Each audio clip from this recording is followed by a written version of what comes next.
മക്കളെ എല്ലാവർക്കും നമസ്കാരം. Welcome to super notes. 2025 September 1 കേരളത്തിലെ 5 ദേവസ്വം ബോർഡുകളിലേക്ക് KDRB 37 പോസ്റ്റുകളിലേക്ക് വിജ്ഞാപനം പുറപ്പെടുവിച്ചിട്ടുണ്ടായിരുന്നു. 37 പോസ്റ്റുകൾ. തിരുവിതാംകൂർ ദേവസ്വം ബോർഡ് LD അടക്കം, Koodalmanikyam Devaswom board LD, Cochin Devaswom board LD, Thiruvithamkoor Devaswom board peon, അതേപോലെ Guruvayur Devaswom board watcher, Thiruvithamkoor Devaswom board strong room guard, അങ്ങനെ പ്രധാനപ്പെട്ട തസ്തികളെല്ലാം ഇൻക്ലൂഡ് ചെയ്തുകൊണ്ട് 37 പോസ്റ്റുകളിലേക്ക് സെപ്റ്റംബർ 1 നോട്ടിഫിക്കേഷൻ വന്നു. അപ്പൊ നോക്കുക, ഞാൻ ഈ പറയുന്ന ഡേറ്റ് എന്ന് പറയുന്നത് ഡിസംബർ 13 ഞാനിപ്പോ സംസാരിക്കുന്നത്. December 13, October 1, November 1, December 1, December 13, അതായത് 3.5 മാസം. നോട്ടിഫിക്കേഷൻ വന്നിട്ട് ഇന്നേക്ക് 3.5 മാസമായി. പക്ഷേ 3.5 മാസമായിട്ടും, അതായത് 105 ദിവസമായിട്ടും ഇതുവരെ അതിന്റെ സിലബസ്, ഒഫീഷ്യൽ ആയിട്ടുള്ള സിലബസ് വന്നിട്ടില്ല. സാധാരണ KDRBയുടെ ഒരു ഹിസ്റ്ററി എടുക്കുകയാണെങ്കിൽ എക്സാം ഡേറ്റ് എന്നാണോ വരുന്നത്, ആ എക്സാം ഡേറ്റിന്റെ കൂടെയാണ് സിലബസും കൂടെ വരുന്നത്. എക്സാമിന് 1 മാസം മുമ്പായിരിക്കും, എക്സാമിന് കൃത്യം 1 മാസം മുമ്പായിരിക്കും എക്സാം ഡേറ്റ് വരുന്നത്, അതിന്റെ കൂടെ സിലബസ് വരുന്നു. നിങ്ങളൊന്ന് ആലോചിച്ച് നോക്കി, 1 മാസം കൊണ്ട് നമുക്ക് ഇത്രയും പഠിച്ചു തീർക്കാൻ പറ്റും? ഒരിക്കലും പഠിച്ചു തീർക്കാൻ പറ്റത്തില്ല. അപ്പോൾ ഈ എക്സാമിന് വേണ്ടി പ്രിപ്പയർ ചെയ്യുന്ന ഒരു കുട്ടിക്ക് ഒരു കൺഫ്യൂഷൻ കാണും. എവിടെയാണ് ഞാൻ പഠിച്ചു തുടങ്ങേണ്ടത്, ഏതാണ് ഞാൻ ഫോക്കസ് ചെയ്യേണ്ടത്? അതായത് തിരുവിതാംകൂർ ദേവസ്വം ബോർഡ് LD +2 ആണ് qualification, Cochin Devaswom board LD SSLC ആണ് ക്വാളിഫിക്കേഷൻ. രണ്ടിനും ഒരേ സിലബസ് ആണോ? ഞാൻ ഒന്ന് തന്നെ പഠിച്ചാൽ മതിയോ? വേറെ എന്തെങ്കിലും അഡീഷൻ പഠിക്കേണ്ട ആവശ്യമുണ്ടോ? IT പഠിക്കേണ്ട ആവശ്യമുണ്ടോ? സയൻസ് പഠിക്കേണ്ട ആവശ്യമുണ്ടോ? അങ്ങനെ ഒരുപാട് കൺഫ്യൂഷൻസ് വരാം. അപ്പൊ അതൊന്ന് ക്ലിയർ ആക്കാൻ വേണ്ടിയിട്ടാണ് നമ്മൾ ഇങ്ങനെ ഒരു സെഷൻ ഇട്ടേക്കുന്നത്. നിങ്ങൾ ഈ എക്സാമിന് പഠിക്കുന്ന ഒരു കുട്ടിയാണെങ്കിൽ ഏത് സിലബസ് നിങ്ങൾ ഫോക്കസ് ചെയ്യണം, എവിടെയാണ് നിങ്ങൾ പഠിച്ചു തുടങ്ങേണ്ടത്? നമുക്ക് സിലബസിനെ നമുക്കൊന്ന് അനലൈസ് ചെയ്യാം. ഞാനിപ്പോൾ ഇവിടെ എടുത്തിട്ടേക്കുന്നത് കഴിഞ്ഞ ഗുരുവായൂർ ദേവസ്വം ബോർഡ് LDയുടെ സിലബസ് ആണ്. അതായത് 2025 തന്നെ നോട്ടിഫിക്കേഷൻ വന്ന 2025 ജൂലൈ 13 പരീക്ഷ കഴിഞ്ഞ ഗുരുവായൂർ ദേവസ്വം ബോർഡ് LDയുടെ സിലബസ് നോക്കുകയാണെങ്കിൽ ഗുരുവായൂർ ദേവസ്വം ബോർഡ് LDയുടെ ക്വാളിഫിക്കേഷൻ എന്താണ്? +2 കമ്പ്യൂട്ടർ പരിജ്ഞാനമാണ്. തിരുവിതാംകൂർ ദേവസ്വം ബോർഡ് LDയുടെ ക്വാളിഫിക്കേഷൻ +2 വേർഡ് പ്രോസസിംഗ് സർട്ടിഫിക്കറ്റ് ആണ്. അതായത് രണ്ടിന്റെയും ക്വാളിഫിക്കേഷൻ +2 ആണ്. അപ്പൊ അതുകൊണ്ട് തന്നെ തിരുവിതാംകൂർ ദേവസ്വം ബോർഡ് LDക്ക് വേണ്ടി പഠിക്കുന്ന ഒരു കുട്ടി ആദ്യം ഏത് ഫോക്കസ് ചെയ്യാം? ഇപ്പൊ വന്നിരിക്കുന്ന ഗുരുവായൂർ ദേവസ്വം ബോർഡ് LDയുടെ സിലബസ് ഫോക്കസ് ചെയ്യാം. അതിനകത്ത് എങ്ങനെയായിരുന്നു മാർക്ക് ഡിസ്ട്രിബ്യൂഷൻ വന്ന് ഞാൻ ഡീറ്റെയിൽ ആയിട്ട് പറഞ്ഞുതരാം. ഈ കാണുന്നതാണ് സിലബസ്. അതായത് GK കറണ്ട് അഫയേഴ്സ് 40 മാർക്കാണ്. GKയും കറണ്ട് അഫയേഴ്സും കൂടെ ചേർത്തിട്ട് അവിടെ മനസ്സിലാക്കുക, 13 മാർക്കാണ് കഴിഞ്ഞ പരീക്ഷയ്ക്ക് കറണ്ട് അഫയേഴ്സ് വന്നത്. ബാക്കി 27 മാർക്ക് മാത്രമേ GK ഉള്ളൂ. GK കടല് പോലെ മൊത്തം കിടപ്പുണ്ട്. പക്ഷേ എത്ര മാർക്ക് മാത്രമേ ഉള്ളൂ? 27 മാർക്ക് മാത്രമേ ഉള്ളൂ. അത് കഴിഞ്ഞ് മാത്സ് റീസണിങ് കൂടെ ചേർത്ത് 10 questions 10 mark, English 10 questions 10 mark, Malayalam 10 questions 10 mark, IT 10 questions 10 mark. IT പഠിക്കണം, IT 10 ക്വസ്റ്റ്യൻസ് വന്നിട്ടുണ്ടായിരുന്നു. അത് കഴിഞ്ഞ് സ്പെഷ്യൽ ടോപ്പിക് നോക്കുകയാണെങ്കിൽ 20 മാർക്കാണ്. ഇങ്ങനെയായിരുന്നു മാർക്ക് ഡിസ്ട്രിബ്യൂഷൻ വന്നത്. അപ്പൊ നോക്കുക, നമ്മൾ GKയുടെ സിലബസ് നോക്കുകയാണെങ്കിൽ അവിടെ കടല് പോലെ ഒരുപാട് കാര്യങ്ങൾ കിടപ്പുണ്ട്. International, national, Kerala current affairs ചേർത്ത് 13 മാർക്കാണ് വരുന്നത്. അത് കഴിഞ്ഞ് ബാക്കി ഇങ്ങനെ കുറെ കാര്യങ്ങൾ കിടപ്പുണ്ട്. ഞാൻ നമ്മുടെ ടെലിഗ്രാം ചാനലിൽ 2 സിലബസും ഇട്ടേക്കാം. ഞാൻ പറയുന്ന സിലബസ് എല്ലാം ഇട്ടേക്കാം. അത് നിങ്ങളൊന്ന് കണ്ടു നോക്കുക. ഞാൻ എല്ലാം ഡീറ്റെയിൽ ആയിട്ട് പറയുന്നില്ല. ഇങ്ങനെ കടല് പോലെ GK കിടപ്പുണ്ട്. 27 മാർക്കാണ് മൊത്തം വരുന്നത്. അത് കഴിഞ്ഞ് നെക്സ്റ്റ് നോക്കുക, മാത്സ് റീസണിങ് നോക്കുകയാണെങ്കിൽ മാത്സ് റീസണിങ് PSC പോലെ എല്ലാം പഠിക്കേണ്ട ആവശ്യമില്ല. സെലക്റ്റീവ് ആയിട്ടുള്ള ടോപ്പിക്കുകൾ മാത്രം പഠിച്ചാൽ മതി.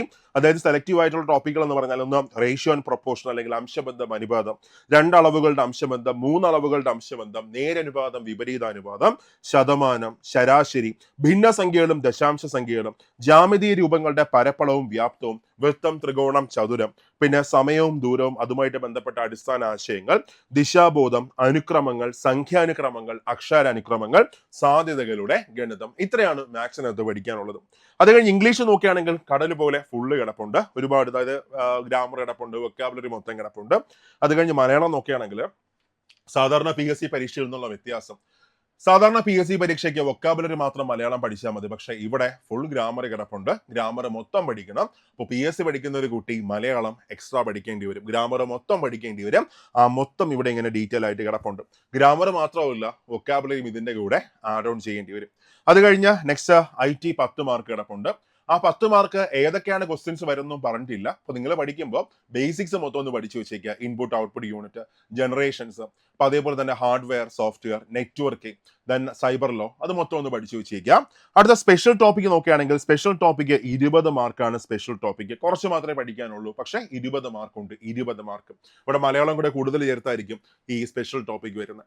അപ്പൊ ഇവിടെ PSC പഠിക്കുന്ന ഒരു കുട്ടി ഇതുമായിട്ട് ഡിറ്റാച്ച് ചെയ്യിക്കുന്ന 30 മാർക്കാണ്. 20 മാർക്ക് സ്പെഷ്യൽ ടോപ്പിക് പഠിക്കണം, മലയാളം 10 മാർക്ക് പഠിക്കണം. ഓക്കെ, ഇത് പഠിച്ചാൽ മാത്രമേ എന്ത് ചെയ്യത്തുള്ളൂ, നമുക്ക് എക്സാമിന് കയറി പോകാൻ പറ്റത്തുള്ളൂ. So Thiruvithamkoor Devaswom board LD focus ചെയ്യുന്ന ഒരു കുട്ടിയാണെങ്കിൽ ഈ സിലബസ് ഫസ്റ്റ് ഒന്ന് ഫോളോ ചെയ്തു.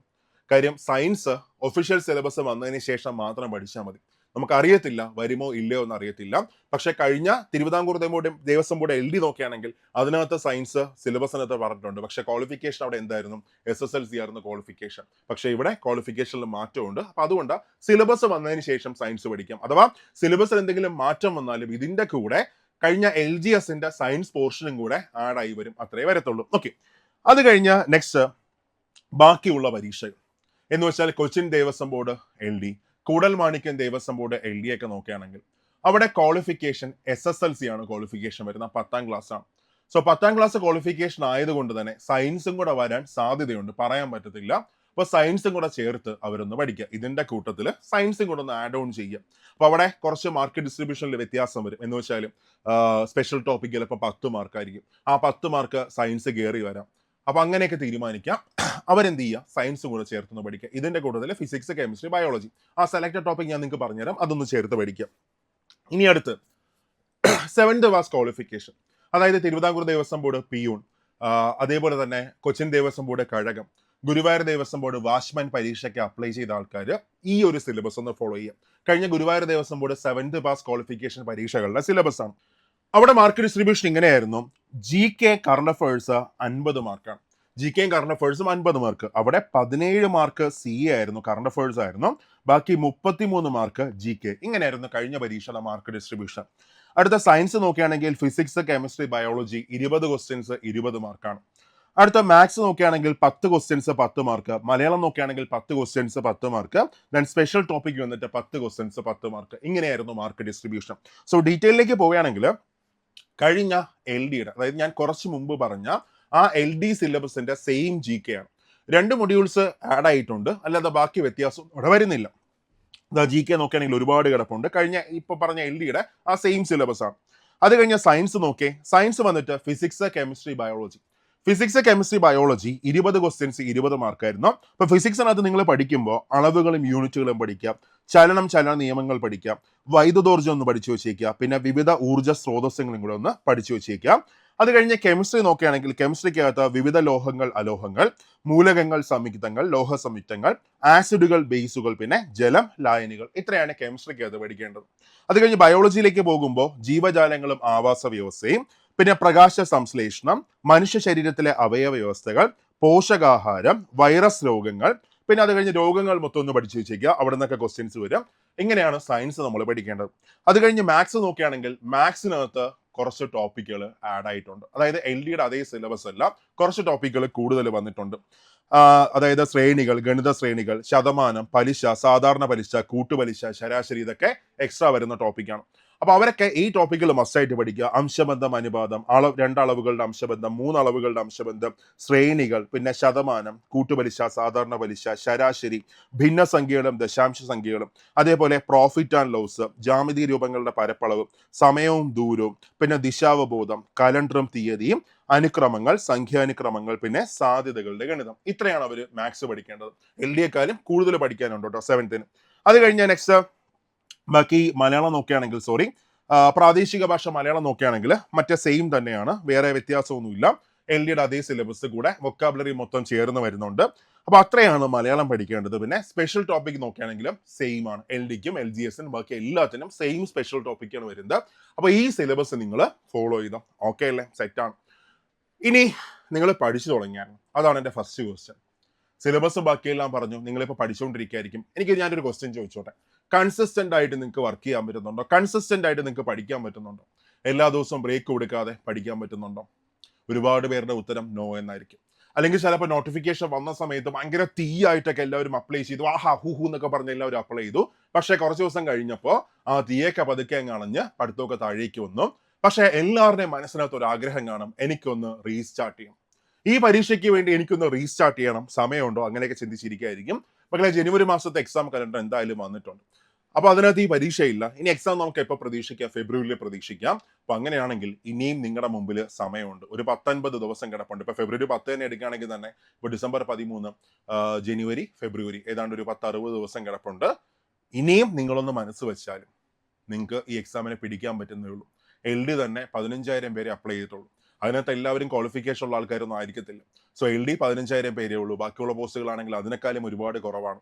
സോ സാധ്യത നിങ്ങളുടെ മുമ്പിൽ ഇങ്ങനെ വിശാലമായിട്ട് കിടപ്പുണ്ട്. നിങ്ങൾ ഒരു എസ് പറയുകയാണെങ്കിൽ, ഓക്കെ എന്നെ കൊണ്ട് പറ്റും, ഞാനത് ചെയ്യുമെന്ന് പറയുകയാണെങ്കിൽ അതിനുവേണ്ടി എഫേർട്ട് കൊടുത്താലും നിങ്ങൾക്ക് ഈ എക്സാമിന് അടിച്ചെടുക്കാൻ പറ്റുന്നേ ഉള്ളൂ. അതിനുവേണ്ടി സൂപ്പർ നോട്ട്സ് അഹം എന്ന ക്രാഷ് ബാച്ച്, ദിവസം പരീക്ഷകൾക്ക് വേണ്ടിയിട്ടുള്ള അഹം ക്രാഷ് ബാച്ച് സ്റ്റാർട്ട് ചെയ്തേക്കാണ്. അപ്പൊ അതിനകത്ത് ജോയിൻ ചെയ്യാൻ ആഗ്രഹിക്കുന്നവരൊക്കെ എത്രയും പെട്ടെന്ന് ജോയിൻ ചെയ്തോ, ഇനി താമസിക്കേണ്ട. സോ ജോയിൻ ചെയ്യാനായിട്ട് സൂപ്പർ നോട്ട്സിന്റെ ആപ്പ് നിങ്ങൾ ഡൗൺലോഡ് ചെയ്യുക. ആപ്പ് ഡൗൺലോഡ് ചെയ്തിട്ട് അതിനകത്ത് അഹം ബാച്ചിനകത്ത് ജോയിൻ ചെയ്യുക. അല്ല എങ്കിൽ ഈ നമ്പറിൽ കോൺടാക്ട് ചെയ്തോ, 8281223366. ഓക്കെ, ഈ നമ്പറിൽ കോൺടാക്ട് ചെയ്തിട്ട് പെട്ടെന്ന് തന്നെ ജോയിൻ ചെയ്യാൻ ആഗ്രഹിക്കുന്നവരൊക്കെ ജോയിൻ ചെയ്തോ. എന്നിട്ട് ഒന്ന് റീസ്റ്റാർട്ട് ചെയ്തോ. ഒന്ന് റീസ്റ്റാർട്ട് ചെയ്യും, എല്ലാം സെറ്റ് ആവും. ഓക്കെ, ഈ 2 മാസം ഒന്ന് മാറ്റി വെച്ചോ, എല്ലാ തിരക്കുകളും മാറ്റി വെച്ചോ.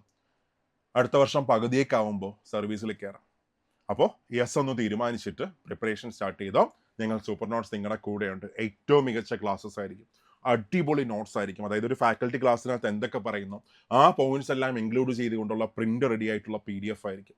ഒരുപാട് ക്വസ്റ്റ്യൻസ് നിങ്ങൾക്ക് പ്രാക്ടീസ് ചെയ്യാം, ഒത്തിരി ക്വസ്റ്റ്യൻസ് പ്രാക്ടീസ് ചെയ്യാം. ഇതുവരെയുള്ള എല്ലാ പ്രീവിയസ് ക്വസ്റ്റ്യൻസും നിങ്ങൾക്ക് കിട്ടും, ടെസ്റ്റ് പാക്ക് നിങ്ങൾക്ക് കിട്ടും, എല്ലാം അതിനകത്തുണ്ട്. അപ്പോൾ മറക്കണ്ട, നമുക്ക് ക്ലാസ്സിൽ കാണാം. പഠിച്ചു തുടങ്ങിക്കോ, എല്ലാം സെറ്റാവും.